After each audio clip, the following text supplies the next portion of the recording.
Lonnie Dawson. Actually, the thing that brought me to start this process, period, recovery and fixing things in my life, you know, is the need for change, the need for things to be better, the need to make better decisions, the need to implement some structure into my life because I had none. You know, I was a freelancer. I did things on my time. I did things my way.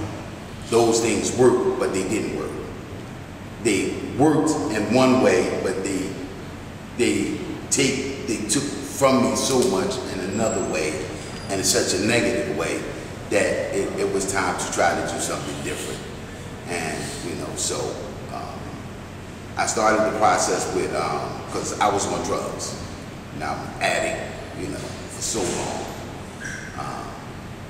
For at least 30 years of my life. I was an addict for at least 30 years of my life. I completed Chicago High School. I graduated valedictorian, strictly academic school. I went to college for a year for psych. But still, I made bad decisions. Once again, in need of structure. Once again, in need of information on how to fix me. You know, so the desire to want to fix me, right? The desire to change my behaviors and my decision making is what brought me to RWA. And really my creator also, you know, plays a big part with that. I'm a good God-fearing individual. But once I got the information, I was never really informed or very informative about recovery. But once I decided to take a step towards recovery, to going and admitting myself into a facility that was Charter Fairmount when it started in January.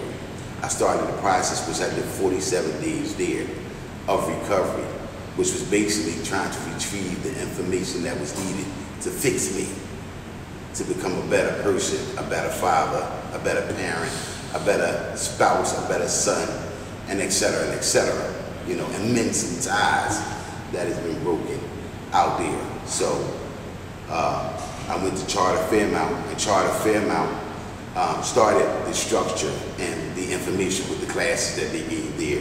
They had recovery classes continuously through the day, you know, and they gave me a lot of time to sit and take self-inventory.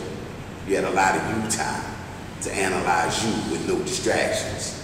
I didn't have to worry about rent. I didn't have to worry about food. I didn't have to worry about clothing. My family provided that for me while I was there, you know, and they supported me also in this endeavor the whole time.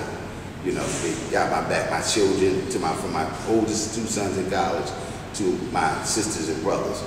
So after Charter, that was the stepping stool for my recovery.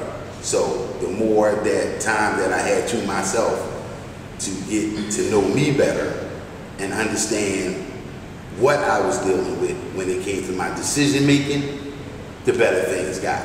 Because I was surrounded around people that wanted the same things that I wanted. So we were all on common ground and we fed off of each other with information. The key is information. It came from me.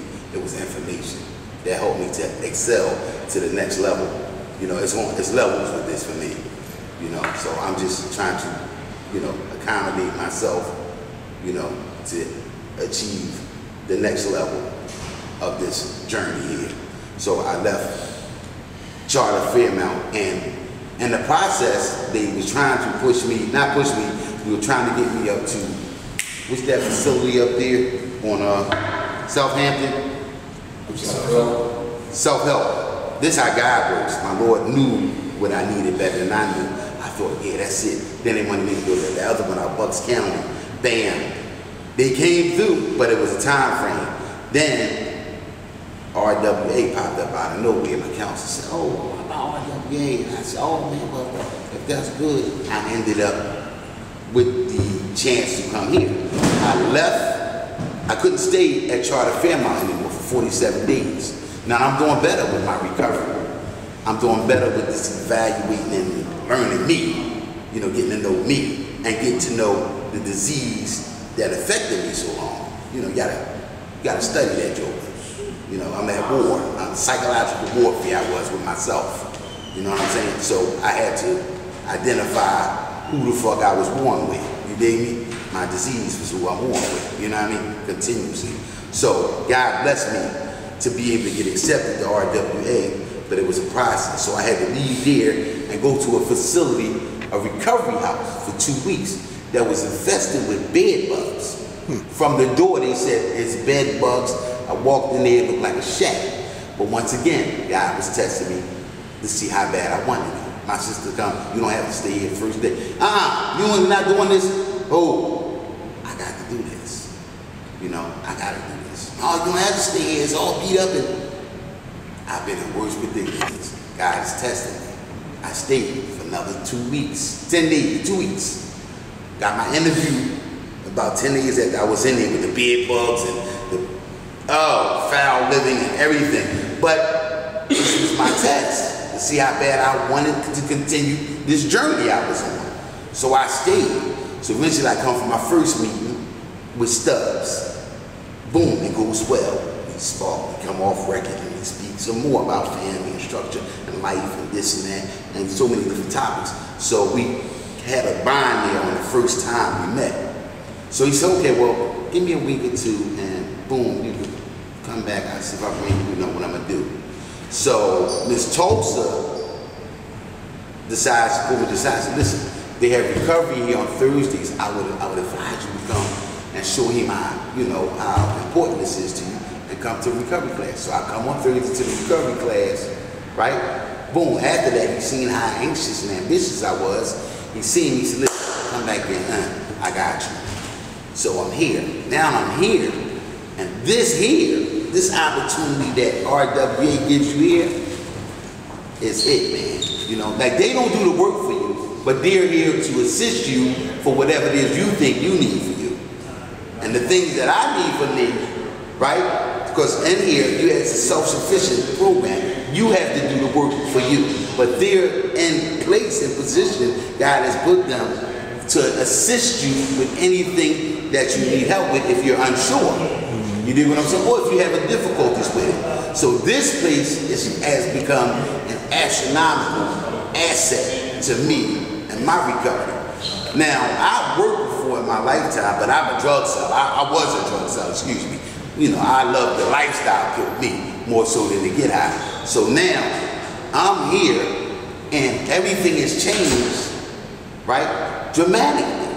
I'm not there yet. I haven't arrived in my life exactly where I need to be, but I'm jumping the levels. I mean, you know, I'm hurdling, you know, I'm doing my thing.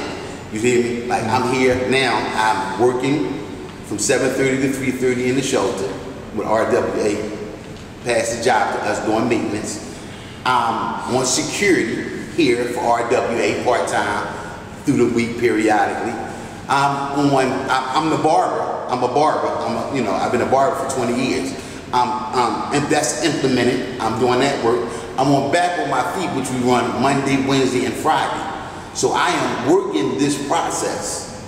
I am being what is called self-sufficient, and I'm taking advantage of the opportunities that RWA gives you. You dig me? And they definitely are in place to give you some structure and to find yourself. Take some time and find out where do you belong at in life and what do you stand for.